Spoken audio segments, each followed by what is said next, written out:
자, 미시한경 분석. 자, 지난 시간에도 간단하게 말씀을 드렸지만, 우리의 직접적인 영향을 미치는 거예요.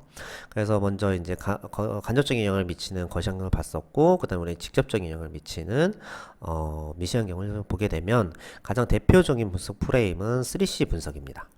그래서 3C 분석을 하면서 종합적인 그 결과까지 같이 제시하는 것이 이제 목적이고, 그 다음에 분석 절차는 일단 고객에 대한 수요, 자, 고객에 대한 수요를 분석하고 경쟁사의 차별성을 좀 도출하고 내부 자원과 결합해서 차별화를 도출해야 되겠죠.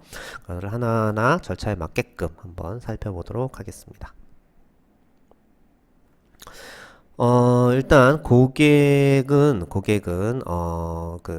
보시면 이제 현재 또는 잠재 고객이 대상이 될 거고요. 그 다음에 조직 등에 있는 이해 당사자도 여기 포함되겠죠. 그래서 분석할 때는 자, 타겟 고객은 적절한지, 그 다음에 시장 성장 가능성이 있는지, 잠재 수요는 얼마만큼인지 이렇게 분석을 할 거고, 경쟁사, 자, 뭐 전후방 산업에 속한 기업들이 얼마큼 있는지 이런 것들을 중점으로 하면 되겠죠.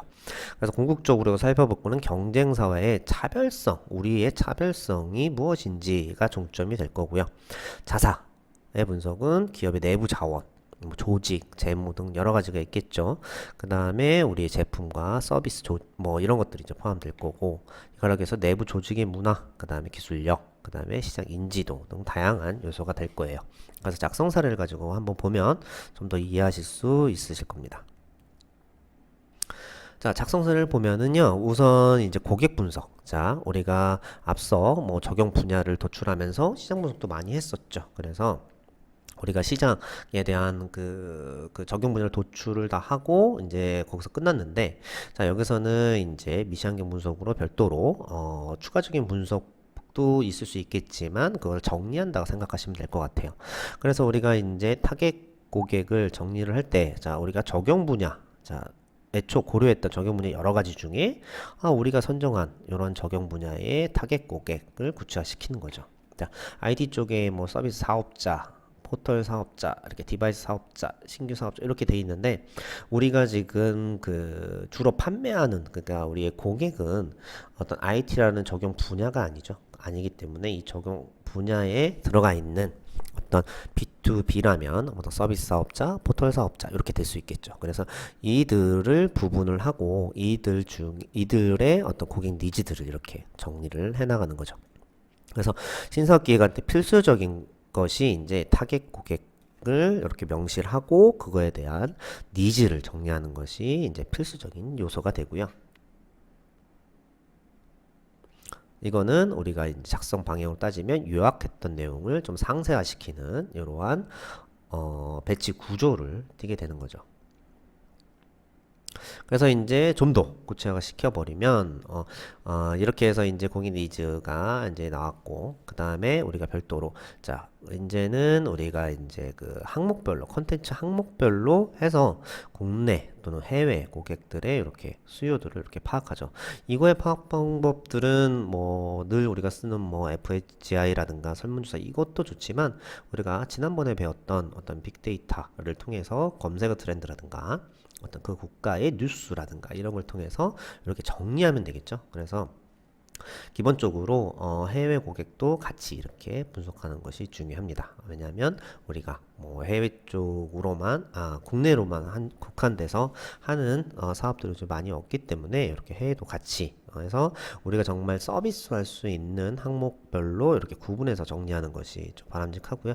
이럴 때는 너무 뭐 그 디자인이라든가 이런 것보다는 이렇게 도형이라든가 표 형태로 정리를 하셔도 무방한 이제 장표이지 않을까 생각됩니다.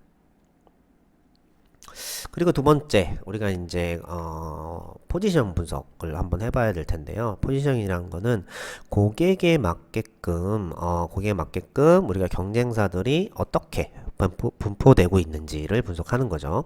그래서 이제 포지셔닝 그 경쟁사가 많은 와중에 어떤 각각별로 서비스 영역이라든가 서비스 금액으로 좀 예를 들어서 사례는 분류를 했는데, 이거에 맞춰서 구분을 하는 거죠. 이거는 고가 브랜드, 그 다음에 요거는 뭐 저가 브랜드, 중가, 이건 저가 이렇게 된다면 우리가 속한 우리의 타겟팅, 자, 우린 여기에 있어요. 그러면은 우리 이 안에 들어가 있는 경쟁사들에 대해서 어떠한 비즈니스를 하고 있는지를 정리할 필요가 있겠죠.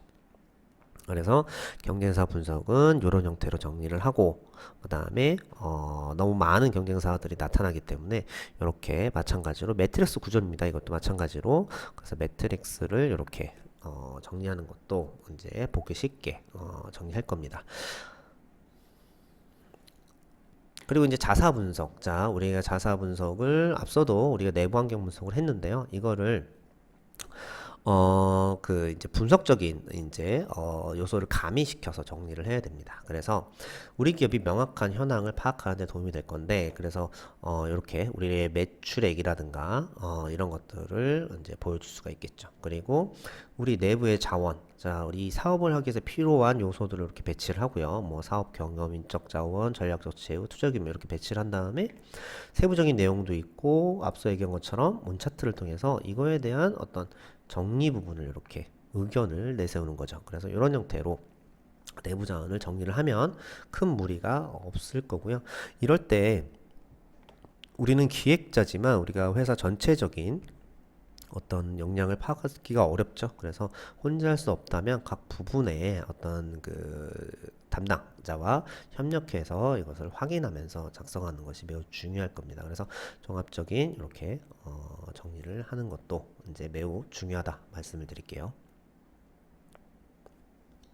자, 이제 세 가지 3C 분석의 고객, 경쟁사, 자사 모두 끝났다면, 자, 우리의 궁극적인 목적.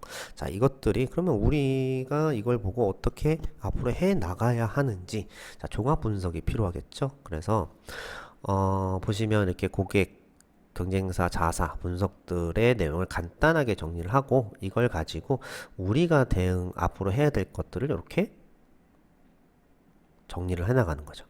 실제 우리가 필요한 건 이겁니다. 자, 이걸 가지고 가야 이제 뒤에 기획의 구체적인 목표를 만들 수 있고 앞으로 전략을 만들 수 있겠죠. 그래서 이렇게 정리를 하면 종합적인 분석으로서 큰 무리가 없습니다. 그런데 이 종합 분석 결과에서 또 끝나는 것도 뭐 중요하지만 여기 한 단계 더 나아가 봅시다. 자, 이걸 통해서 우리가 차별화 전략을 도출할 수가 있겠죠. 이 사례는 그냥 여러분들 이해를 돕기 위해서 어떤 전체적인 부분을 같이 다 정리를 했는데, 잘 생각해 보시면, 자, 고객과 경쟁사, 자사의 어떤 영역들을 이렇게 도형으로 매핑을 해버리면, 자, 우리가 이제 고객과 경쟁사만 있는 요 A라는 영역은 우리가 없죠. 우리가 없기 때문에 우리가 새로 들어갈 수 있는 영역이죠. 우리가 아직 침투해 있는 곳이 아니고, 근데 경쟁사가 이제 고객하고 이렇게 A 영역에 있다는 것은 우리가 안 하고 있는 제품이죠. 그런데 고객이 있다는 것은 그만큼 여기에 시장성이 있다는 얘기입니다. 그래서 우리가 여기에 들어갈 수도 있겠죠. 그것을 기회 영역이라고 할 수도 있고요. 그 다음에 이렇게 B 영역. 자, 우리와 경쟁사하고 같이 경쟁하는 영역이죠. 고객도 있지만 고객 수요가 있다는 얘기죠. B 영역은 어쩔 수 없는 어떤 경쟁 영역이에요. 그래서 이렇게 출혈 영역이라고 이름을 지어봤는데 경쟁을 심한 영역이 될 거고, 그 다음에 우리와 고객 사이에, 그러니까 시장 사이에 우리만 있는 영역이 있어요. 경쟁사가 없는 거죠. 그런 경우는 우리의 틈새 영역이 됩니다. 그래서 우리만의 틈새 영역이 되고 수익원이 되겠죠. 근데 시장에서 또 시장이 없고 우리와 경쟁사만 있는 영역이 있어요. 그거는 빨리 철수를 해야 되겠죠. 시장 수요가 없는 곳이기 때문에 쓸데없는 어떤 그 출혈만 야기하는 거죠. 그래서 이 부분은 안전하게 회피하는 방안이 문제 필요할 것입니다. 그래서 이렇게 종합적인 해석을 하고 나서는 우리의 어떤 방향성을 제시하는 것이 3C 분석에서도 적용이 되니까 이 예시들은 모두 하나의 어떤 기획에서 이 네 가지가 다 나올 수는 없어요. 나올 수는 없는데 여러분 이해를 돕기 위해서 정리한 장표이니까 한번 그거에 해당되는 영역에 따라서 전략을 수립하면 좋을 것 같습니다.